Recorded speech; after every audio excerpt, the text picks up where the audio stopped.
I want to talk about Lyme disease this afternoon because it's something, if you're anything like me, you will have heard of it, but you won't really know what it is. You won't really know what it does to you, and you won't really know what to do to stop getting it. So today, hopefully, we can help. Veronica Hughes is here and can tell us a bit more about it. Thanks very much for coming in. Lovely to see you. What is Lyme disease? Well, Lyme disease is an infection which you can catch from being bitten by a tick which is carrying the infection. Not all ticks do, but you are at risk if bitten. Ticks are mostly active from May to October, so through the summer period when they're breeding, and it's actually the nymphs, the baby ticks, which are most likely to bite humans. They're absolutely tiny, the size of a poppy seed. And when they bite you, it doesn't hurt, it doesn't itch, and you can't even feel them crawling on your skin. So you need to have a good look for them when you're out. They can crawl up inside your clothes, so you need to be tucking everything in. You need to be tucking your trousers and your socks, tuck your T-shirt in your jeans, tuck everything in so they cannot get in to bite you. Okay, if I do that, I'm going to look ridiculous. Why is it a good idea? What can Lyme disease do to me? Okay, it's true. You may look slightly ridiculous. Lyme disease is really not funny at all. It attacks the nervous system, so it can affect the brain. It can give people convulsions. It can give people horrible mental symptoms of memory loss.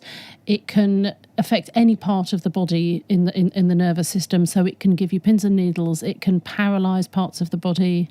It can cause intense pain. It can go into your heart and affect the nerves there and give you a life-threatening heart arrhythmia. So it can be quite random in which part of the body it affects. So the symptoms are very variable, but almost always quite horrible. Does it affect the ticks? Or No. do they just carry it and then affect us when they bite? I think it would be hard to tell if a tick feels ill or not, but apparently no. You've never asked one? I've never asked one. Apparently they seem to be fine. Okay, this hit the headlines, and I know that you're involved as well with the Caudwell LymeCo charity. And John Caudwell sort of brought this to prominence, didn't he? The former Phones for You billionaire, still lives in the area, because it's affected him and his family. That's right. He found out about Lyme disease through trying to help his son, who had been ill for years, and eventually found out that he had Lyme disease. And then when other members of his family were tested, he found that quite a few members of his close family were infected with Lyme disease, and he was so shocked that they'd been ill for years without knowing what it was that he wanted to raise awareness of Lyme disease, because he realised that there must be lots and lots of other people in the country who were ill with a mystery illness that could be Lyme disease. And from running the charity, I get contacted all the time by people saying, I want to send my thanks to John Caudwell for raising awareness, because I or a family member were ill for years, and it was only when we heard him talking that we realised that it was Lyme disease. Is it normal when you talk to people about ticks and Lyme disease that they develop an itch? Because I've got one now. It's like crawling up my leg. It's like, really? I have to say, ticks definitely creep people out. In fact, when we share things on social media, we often avoid putting photographs of ticks because people find them so disgusting that they can't bear to click on the link and read the article. There's pictures on your website. I've seen them. We'll come back to that in a moment. If you have any questions or any concerns, because one of the things that strikes me about Lyme disease is those symptoms you talk about are so broad, so varied, that you may have had it for a long time and not realise. And we'll come back to that in just a moment here on BBC Radio Stoke. Fleetwood Mac on BBC Radio Stoke and Go Your Own Way. We're talking about Lyme disease this afternoon and what it is and how it affects you. If it's something you've ever come across, 0800 121 8080 if you've had a diagnosis of Lyme disease. What were your symptoms? How did it affect you? And how did you find out? Were the doctors hot on finding it? 81333. Start your message with the word Stoke. Tony's been in touch with a point for you. You should avoid long grass near rivers or bodies of water because that's where ticks breed. Is he right? Well, that's one of the places where ticks breed, but they'll also breed in a forest, in open countryside. They could breed in your back garden. Some people end up where their pet dog goes for a walk in the countryside, drops a few ticks in their garden, and they might have a tick nest actually in their nicely well-kept garden. There's lots of urban parks with ticks. Richmond Park in London, for example. What we don't want to do is never go out. So let's just try and get some perspective on this. Absolutely. How many people in this country have Lyme disease as far as the statistics go? So the official statistics from Public Health England tell us that about 8 people on average per day catch Lyme disease in the UK. Of those, more than half who are treated promptly with antibiotics can fully recover. But that still leaves quite a lot who have their antibiotic treatment, but they may still have symptoms that can drag on for months. And for some unlucky people, they may have symptoms for life. You said earlier, Veronica, that you don't necessarily feel the tick. You don't necessarily feel the bite. Is there any evidence? Do you get a rash or something on your skin where if you've been bitten by one? So some people, we think about a third of people do get a rash, which is the bacteria spreading out under the skin, and it's called a bullseye rash or a target rash because it looks like the target on a dartboard. So there'll be a red centre, and then there will be a white sort of clearing, and then a red ring outside that, and it gradually expands and spreads out. But again, that rash also, it doesn't hurt, it doesn't itch. So unless you look, if it's on your bottom, you might not notice. You won't feel it. You'll only know it's there if you look. And as I said, about 2/3 of people never get any visible rash at all. Would it be right, given what you've said about this being ticks who live in all sorts of places, but usually near the ground, you're more likely to get bitten below the waist, or will they go anywhere? They seem to go anywhere. A lot of people, terrible, I aren't they? know, a lot of people with Lyme disease, lots of people don't ever remember seeing a tick. So a tick has bitten them and dropped off and they never saw it, so they don't even know where they were bitten. Children often get bitten around the back of their neck or behind their ears or sometimes even in their hair. I think this is because of the way they play. Children roll around on the grass. They'll tend to pet dogs and play with them in a way that ticks can easily transfer. So it's not necessarily that people only get bitten on the legs. Okay, we'll talk more about Lyme disease in a few moments with Veronica Hughes from the Caudwell LymeCo charity. If you want to find out more, just Google Caudwell and Lyme and you'll find it. Lyme disease, I've just done it. Let's update you on some of the rain will clear tonight, leaving it mainly dry and cooler during the early hours with temperatures falling to 3 Celsius. Tomorrow mainly dry with some sunshine, cloud thickening later, risk of a shower later on and highs of 9 Celsius. Veronica Hughes is with us on BBC Radio Stoke this afternoon. We are talking about Lyme disease. It is something which ticks carry and they bite and they infect, but only in certain parts of the country. Is it common round here? Well, ticks do bite and do spread Lyme disease in every part of the country. There's no part of the country which is free from Lyme disease.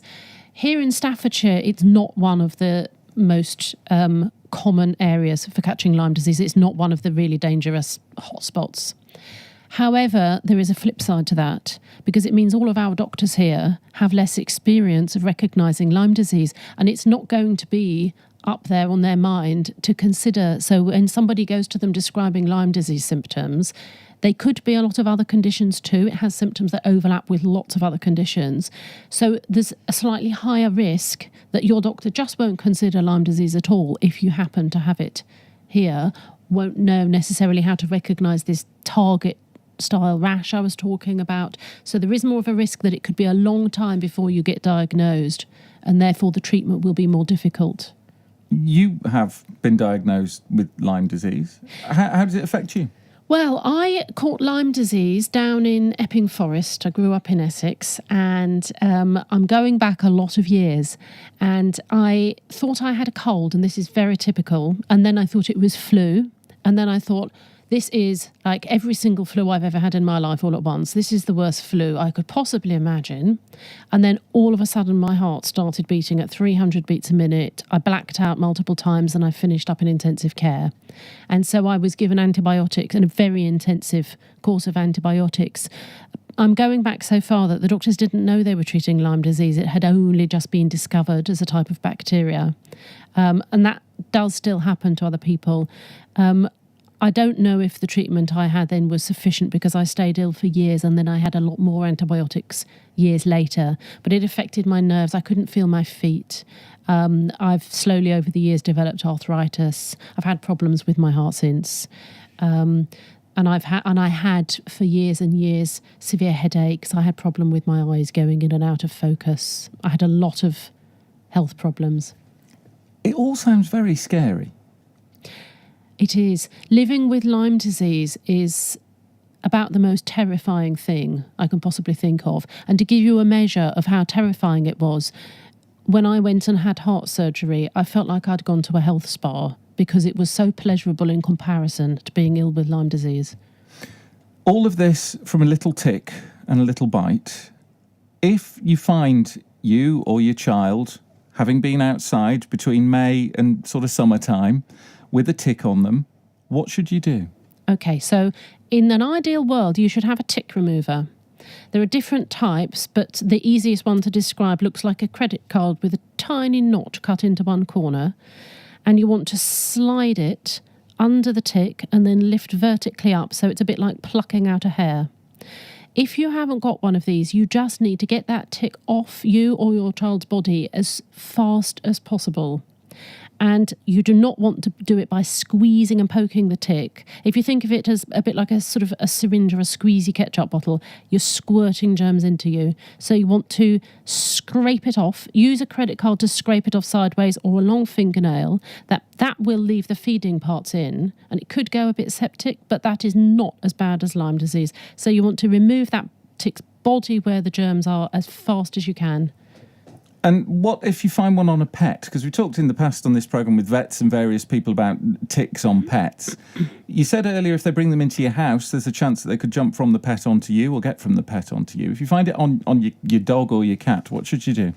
Essentially the same principle. It's more often adult ticks that will bite a dog or a cat. And by the time they've finished feeding, they're almost as big as a baked bean. So they're fairly easy to see and pull off. Most dog and cat owners have seen ticks and know how to remove them. It's very easy to do with a very narrow pointed pair of tweezers or a tick remover. And it is important that you check your dog, check in his ears, check under his paw pads, and again, remove those ticks and dispose of them safely. For more information, there's loads on your website. I've been on it earlier today, and there aren't many grim pictures of ticks, I will say, but there's all sorts of information, and there'll be people listening this afternoon with sort of odd symptoms that maybe they keep going back to the doctor and, thinking they're not curing this. They keep giving me tablets or they keep telling me, have a lie down and some paracetamol kind of thing. All sorts of information on there. Where can people find you? If you go to caudwelllyme.com, we've got a whole section, as you say, with information about symptoms, so you can have a read of that. Safety information. If you're going on a camping holiday, we've got a special checklist because you need special precautions. We've got information for protecting your kids and pets. And there's also a contact page. So if you have a specific question and you can't find an answer, you can write in confidentially and the charity help desk will answer your email. Fabulous. Thanks so much for coming in. We'll do it Thank again you. in the summer as well. Because what we're not saying is don't go outside, but go outside sort of forewarned is forearmed. Absolutely. Go outside, enjoy the countryside, but enjoy it safely. Thanks so much for coming in. Really good to see you this afternoon. It's Veronica Hughes from Caudwell LymeCo.